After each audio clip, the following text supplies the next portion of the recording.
ও জিনিস আমারে কইয়ে দেয়া লাগবে না। আরে বাবা রে, জায়গা বিতিবি সরকারে বলছি মাতালরা জায়গা আমার ওস্তাদ কাজল দেওয়ানের সাথে 14 বছর গান গাই নোয়াখালী যে ইচ্ছা খাওয়ার কল হইয়া শরীয়ত মারুফত পালা করিয়া শেষেই কবি বাদ দিয়া এই বিচার গান বাদ দিয়ে কবি গান গাই অজানা জোয়া দেবা ও তো অসুবিধা। এইবার তোমার কাছে আমার একটা প্রশ্ন আছে। তোমার রামায়ণে রাম, লক্ষ্মণ, ভরত, শত্রুঘ্ন, হনুমান, জাম্বুবান, কুম্ভকর্ণ, সীতা, রাবণ, বিভীষণ এমন কি কেউ আছে যে ব্রহ্মরন্ধ্র ফেরে যার আত্মা বেরিয়ে গেছে, নির্বাণ মুক্তি পেয়েছে? যদি থাকে কোন রামায়ণে কত পৃষ্ঠায় আছে কথা নিয়েও স্পষ্ট জবাব দিয়ে যেও, নইলে কপালে ভোগ আছে। আজকে যেখানে প্রশ্ন কথা নেবা সেইখানেই জবাব দেবা। ওই যে আমারে আটা লাগানোর কথা কইছো না, আটা তোমার একটু লাগাইয়ে যায়। আমা বৌমা নিত্য লিপস্টিক লয়, শাশুড়ির কত সময় সহ্য হয়। আমার কি বয়স শেষ হয়ে গেছে নাকি আমি একটু লিপস্টিক নিতে পারি না, একটু লিপস্টিক নিতে পারি না? তা ওই শাশুড়ি ওত পেতে আছে, বৌমা বড় আয়নার সামনে দিয়া কোন সময় ওই লিপস্টিক ঠোঁটে দিয়ে লিপস্টিক আয়নার সামনে ধুয়ে যাবে, এই সুযোগে শাশুড়ি গিয়ে একটু দেবে। তা বর্তমান বৌমারা তো খুব চালাক হয়, কথা মিথ্যা নয়। বৌমা ঠোঁটে লিপস্টিক দিয়া হাতের মধ্যে লিপস্টিক নিয়ে গেছে সরিয়া, আর শাশুড়ি তো ভাবছে ওইখানে লিপস্টিক আছে, ওইখানে লিপস্টিক আছে। যেই কাছাকাছি গেছে ওইখানে কিন্তু মা লিপস্টিক ছিল না, ছিল সুপার ব্লু আটা বাতাইছে। শাশুড়ি তো চেনে না কোনটা সুপার ব্লু আটা আর কোনটা লিপস্টিক। শাশুড়ি ওই লিপস্টিক ভাবিয়া সুপার ব্লু আটা খুলিয়া সুন্দর মতো দুই ঠোঁটে ওই বৌমা যেভাবে লাগায়, আমার লিপস্টিক লাগাইলে তো দুই ঠোঁটে লাগান লাগে না, এক ঠোঁটে লাগাই আয়নার সামনে আপ্পাইয়ে গাঁটা দিলে দুই ঠোঁটে লাগিয়ে যায়। যেই দিছে আপ বন্ধ হয়ে গেছে ঝাপ, বৌমা করবে কি? পাশে ছিল দরজার কাঠ, ধৈর্যেই চরাত করিয়া পেছনে বাড়ি। করছো বললে বাঁচছো, নইলে অপারেশন করিয়ে ভাগ করা লাগতো। কোন জায়গাটা কোন জায়গায় লাগাও, জাগারাটা জায়গায় লাগাও। তা কথা নিও আজকে জাগারাটা তুমি একটু জায়গায় লাগানোর চেষ্টা করিও। তাই মনে করি বিবেচনা এক একটা প্রশ্নের জবাব হবে আর এক একটা গান হবে, কেমন হয়? ভালো হয় না? এরপরের প্রশ্ন, কুরুক্ষেত্রে যেখানে কোটি কোটি লোক মারা যায়, হাতি ঘোড়া মারা যায়, সেটাকে কেন ধর্মক্ষেত্র বলা হয়? ওইটার আগে আরেকটা গান গাই। ওরে আমরা যদি প্রসাদ খাই আর আমার মুসলমান ভাইকে যদি সাল্লাত, এদের জন্য সাল্লাত আমি রাখি, একটু পরে ধৈর্য ধরে ও জিনিস আমারে কইয়ে দেয়া লাগবে না। আরে বাবা রে, মাতালরা জায়গা বিতিবি সরকারে বলছি মাতালরা জায়গা আমার ওস্তাদ কাজল দেওয়ানের সাথে 14 বছর গান গাই নোয়াখালী যে ইচ্ছা খাওয়ার কল হইয়া শরীয়ত মারুফত পালা করিয়া শেষেই কবি বাদ দিয়া এই বিচার গান বাদ দিয়ে কবি গান গাই অজানা জোয়া দেবা ও তো অসুবিধা।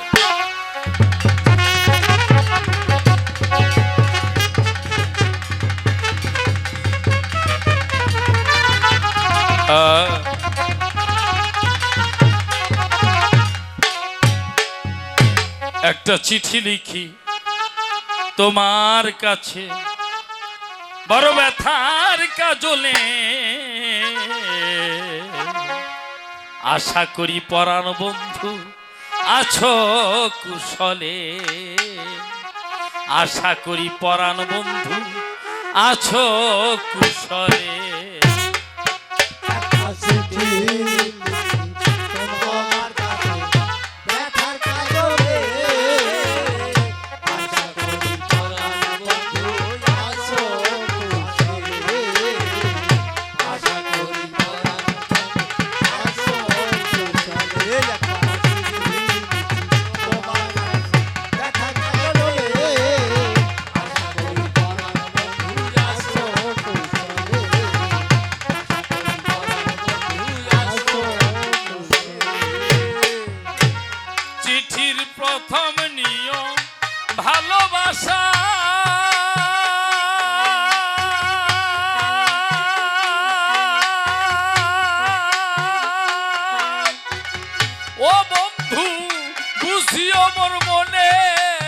ভাষা চিঠি প্রথমীয় ভালোবাসা বন্ধু বুঝি আমার মনের ভাষা গো আমার গোপন আশা ভিজিয়ে দিলাম আর গোপন আশা ভিজিয়ে দিলাম গোপন আশা ভিজিয়ে দিলাম নয়নের জলে আশা করি পরাণ বন্ধু আছো কুশলে আশা করি পরাণ বন্ধু আছো কুশলে একটা চিঠি লিখি তোমার কাছে ব্যথা কাজলে আশা করি পরাণ বন্ধু আছো কুশলে আশা করি পরাণ বন্ধু আছো কুশলে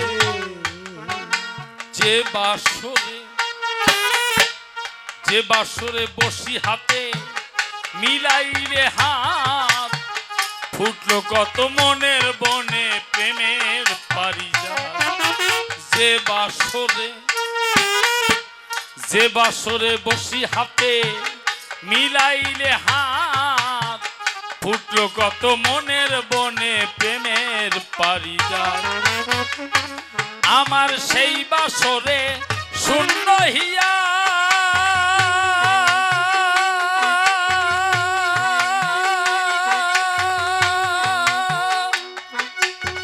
ও বন্ধু বসে আছি পথ চাইয়া আমার সেই বাসরে শূন্য হিয়া বন্ধু বসে আছি পথ পাইয়া কাঁদে মন পাপিয়া গুমরিয়া মন পাপিয়া গোমরিয়া মন পাপিয়া গুমরিয়া এ বুকের তলে আশা করি পরাণ বন্ধু আছো কুশলে আশা করি পরাণ বন্ধু আছো কুশলে একটা চিঠি তোমার কাছে ব্যথার কাজলে আশা করি পরাণ বন্ধু আছো কুশলে আশা করি পরাণ বন্ধু আছো কুশলে যে বাসরে বসি হাতে মিলাইলে হাত ফুটলো কত মনের বনে প্রেমের পারিজাত যে বাসরে বসি হাতে মিলাইলে হাত ফুটলো কত মনের বনে প্রেমের পারিজাত আমার সেই বাসরে শূন্য হিয়া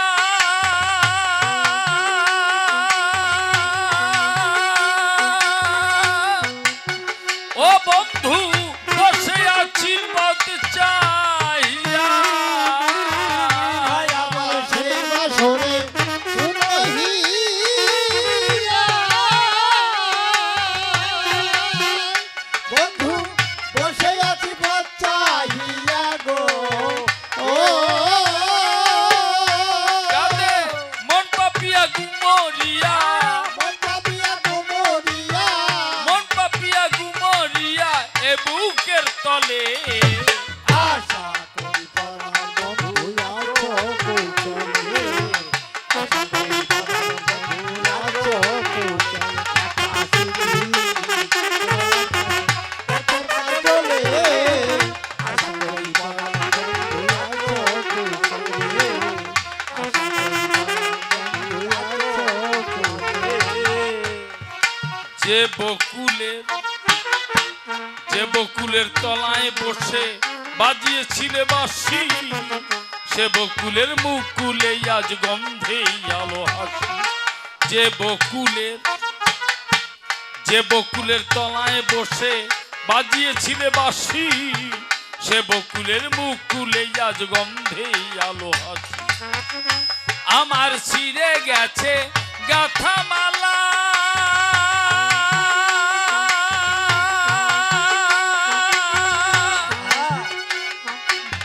ও বন্ধু বুকে জাগে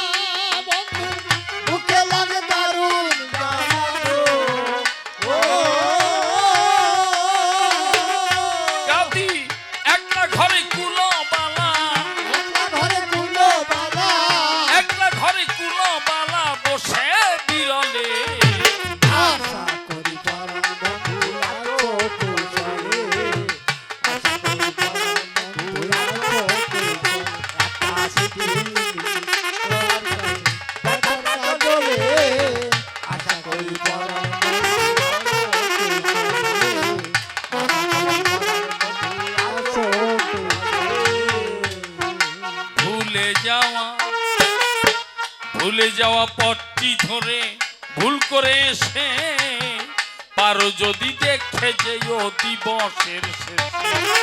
ভুলে যাওয়া পথটি ধরে ভুল করে এসে পারো যদি দেখে যেও দিবসের শেষে।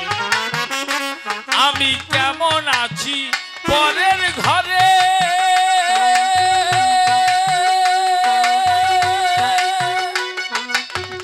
ও বন্ধু দেখে যেও নয়ন ভরে। আমি কেমন আছি পরের ঘরে, বন্ধু দেখে যে নয়ন ভরে গো। ও কাঁদে বন্দি হকি কেমন করে, বন্ধু হবি কেমন করে, বন্দি হকি কেমন করে বাধা আছি কলে। আশা করি বন্ধু আছো কুশলে, আশা করি বন্ধু আছো কুশলে, আসিকি তোমার কাছে দেখা বলে। আশা করি বন্ধু আছো কুশলে, আশা করি বন্ধু আছো কুশলে। কি যে লিখি কি যে বাকি পাই না খুঁজিয়া, অবলা না বলা ব্যথা নিও বুঝিয়া। কি যে লিখি কি যে বাকি পাই না খুঁজিয়া, অবলা না বলা ব্যথা নিও বুঝিয়া। চিঠি এবার করি ইতি,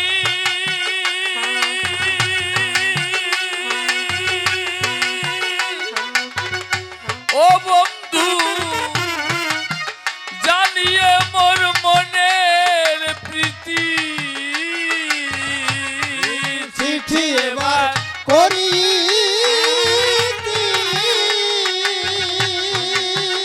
বন্ধু, জানি আমার মনের প্রীতি গো। ও এদিন রসিকেরও শেষ মিনতি, রসিকের শেষ মিনতি, রসিকের শেষ মিনতি চরণ যুগলে। আশা করি বন্ধু আছো কুশলে, আশা করি বন্ধু আছো কুশলে, আসিকি তোমার কাছে দেখা বলে। আশা করি বন্ধু আছো কুশলে, আশা করি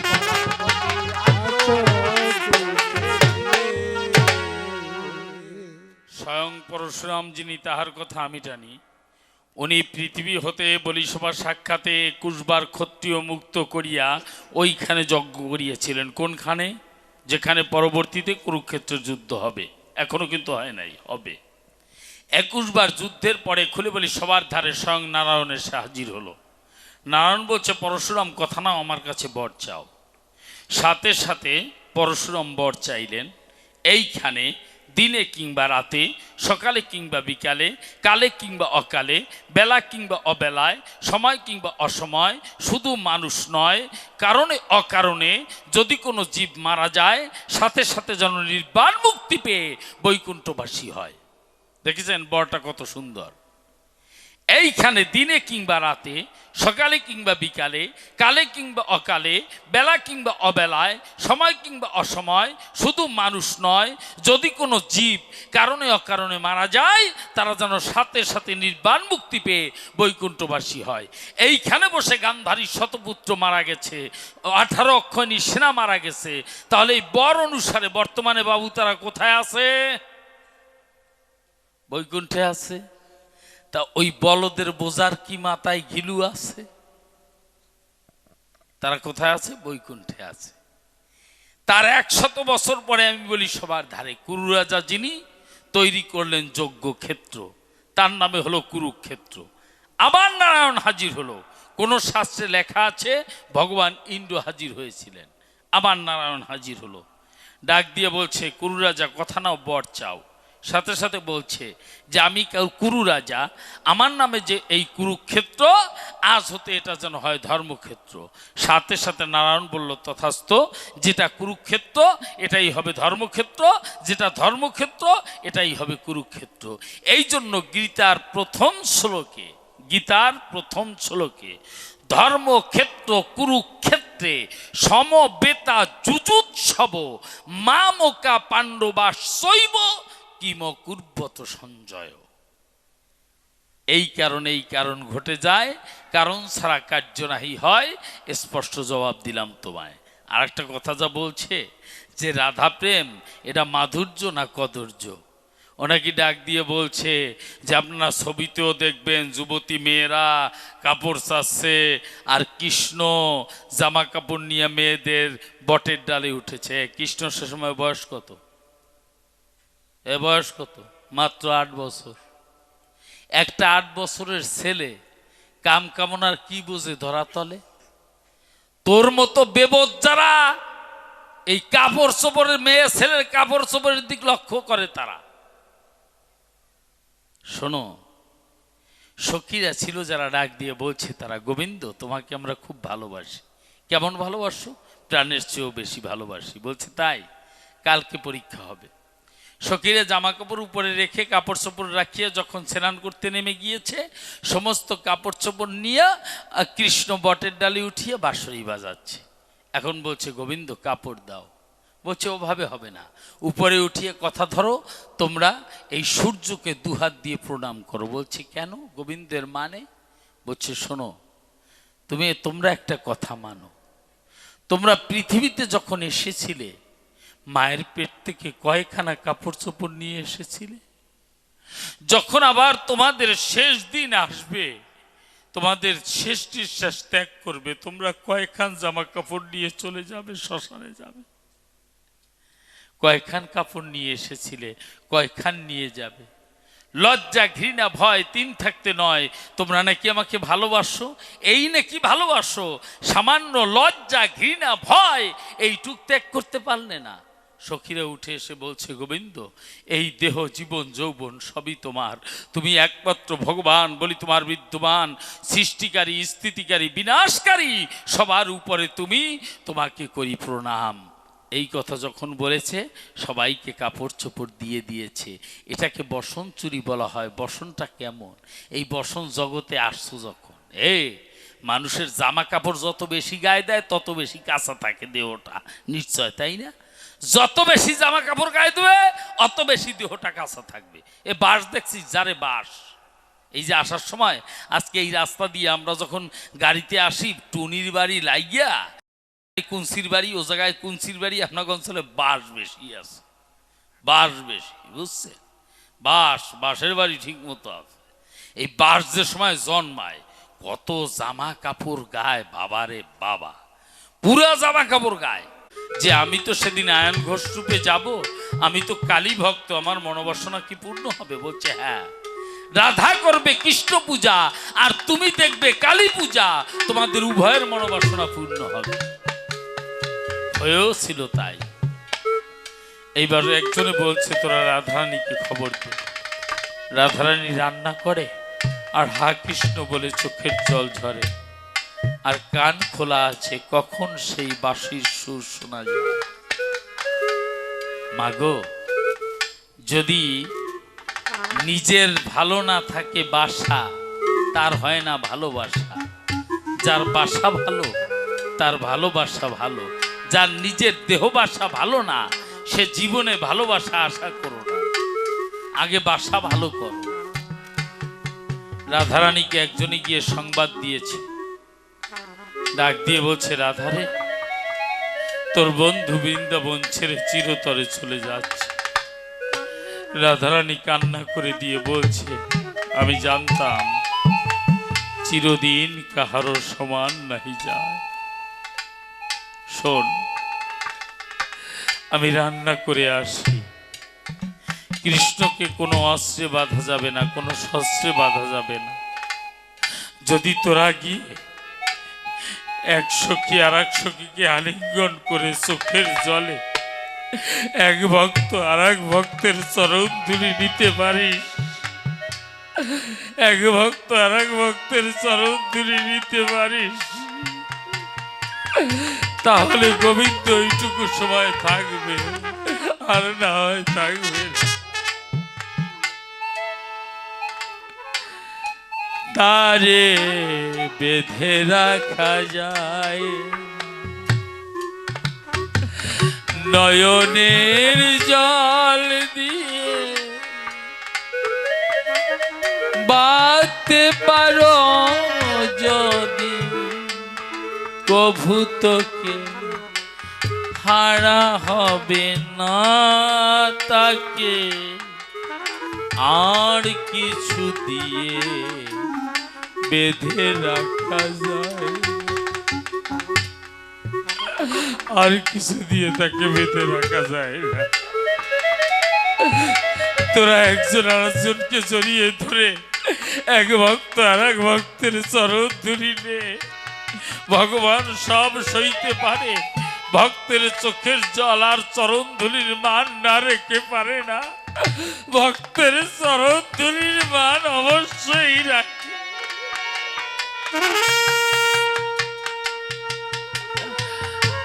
সব সখীরা গিয়ে চোখের জলে ভাসছে, আর এমন সময় রাধারানী উচ্চাটন মনে চলে আসছে, এসে বলছে, বন্ধু এমন তো কথা ছিল না, এই বৃন্দাবন ছেড়ে তুমি চলে যাবে। তুমি যাবে ক্ষতি নাই, শুনেছি মানুষের যাত্রা কালে যদি কোনো মানুষের মরামুখ দেখে যাত্রা করে তার যাত্রা মঙ্গল হয়।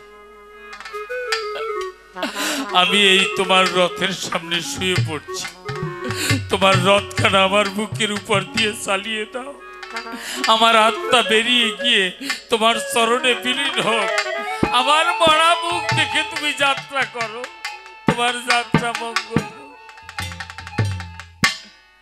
এমন সময় আমার গোবিন্দ রথ থেকে নেমে রাধার দুটি হাত ধরে বলছে, রাধারে ওঠো,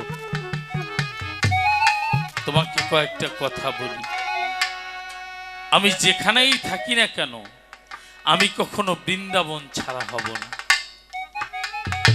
আর একটা কথা দিচ্ছি, এই জগতে তিনটা বৃন্দাবন, একটা হলো ভারতের জেলা বৃন্দাবন, আর একটা হলো ভক্তের হৃদয় বৃন্দাবন, আর একটা হলো নববৃন্দাবন, যেখানে হয় ভক্তবৃন্দের মা বাবার আগমন, ভক্তবৃন্দের আগমন, সেইটা হয় নববৃন্দাবন। রাধারানী আমি তোমাকে কথা দিচ্ছি, যেখানে হরি কথা হবে, কৃষ্ণ কথা হবে, এক ভক্ত আর এক ভক্তের চরণ ধুলি নেবে, আমি রাধারানী তোমাকে নিয়া ওই ভক্তের চরণে গড়াগড়ি দেব। ভালো রাধা গোবিন্দ প্রেমানন্দে হরি হরি।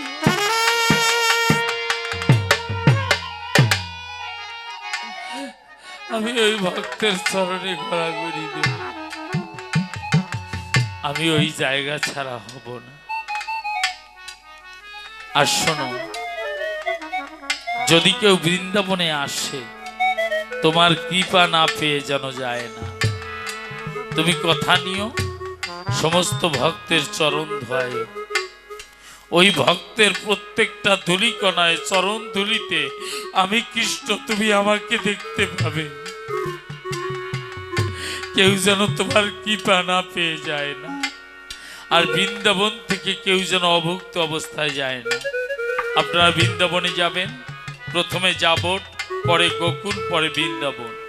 আমাদের দিকে বাঁচে উঠলে কন্ট্রাক্টররা বলে এই সাইডে, ওখানে কিন্তু তা বলে না, জয় রাধে শ্রী রাধে, জয় রাধে শ্রী রাধে, এইভাবেই কিন্তু সবসময় বলে। ওখানে কিন্তু বলে না সাইডে, এটা বলে না। আর বলছে, শোনো রাধা, প্রভাসের সাথে আমার কথা দেওয়া আছে, আমি প্রভাসের দিয়ে যজ্ঞ করব।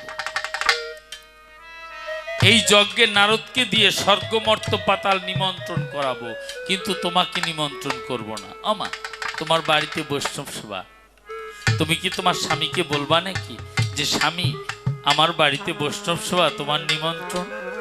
বলবা না। কেন বলবা না? আপন মানুষকে কখনো নিমন্ত্রণ করা লাগে না, আপনা আপনি হয়ে যায়।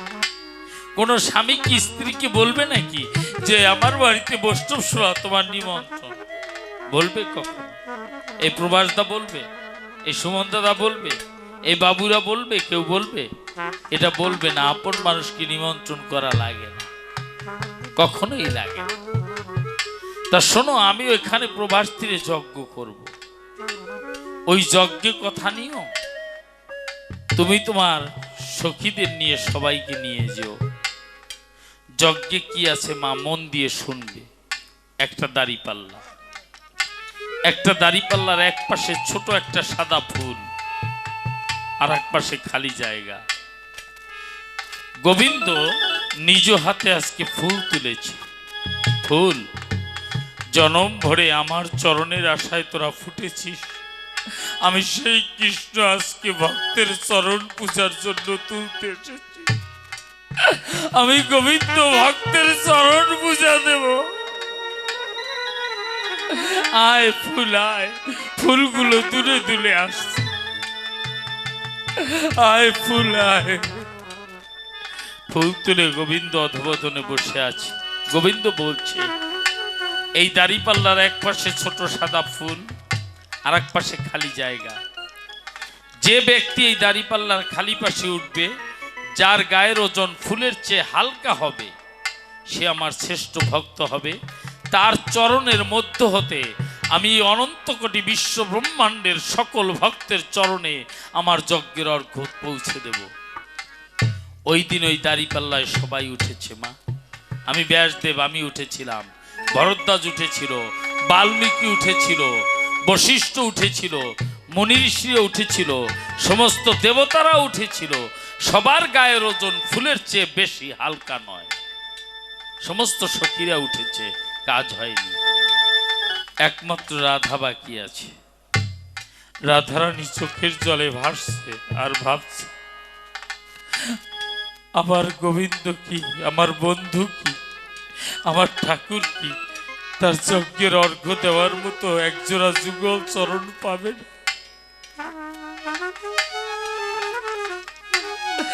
একজোড়া যুগল চরণ কি পাবে না?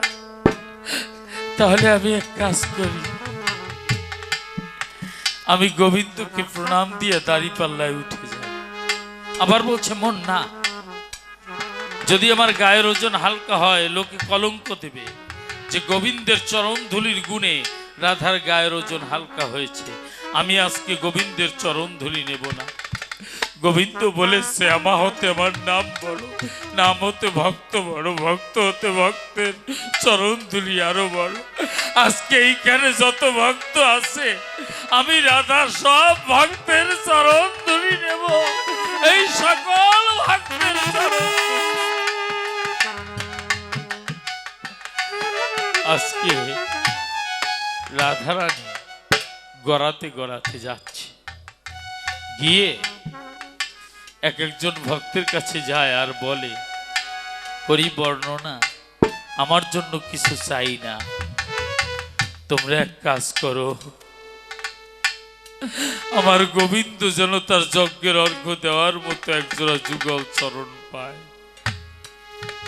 সমস্ত ভক্তের চরণ ধরে নিয়া রাধারানী কাঁদতে কাঁদতে যেই দাঁড়িপাল্লায় উঠে গেল, ফুলের চেয়ে রাধারানীর গায়ের ওজন হালকা হয়ে গেল।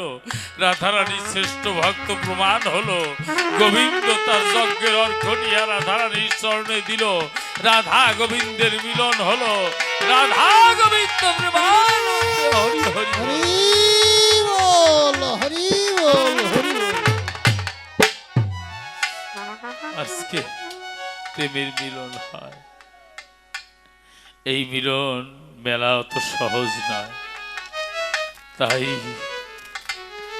এইখানে একটা গান আছে, প্রেমের গান। এখন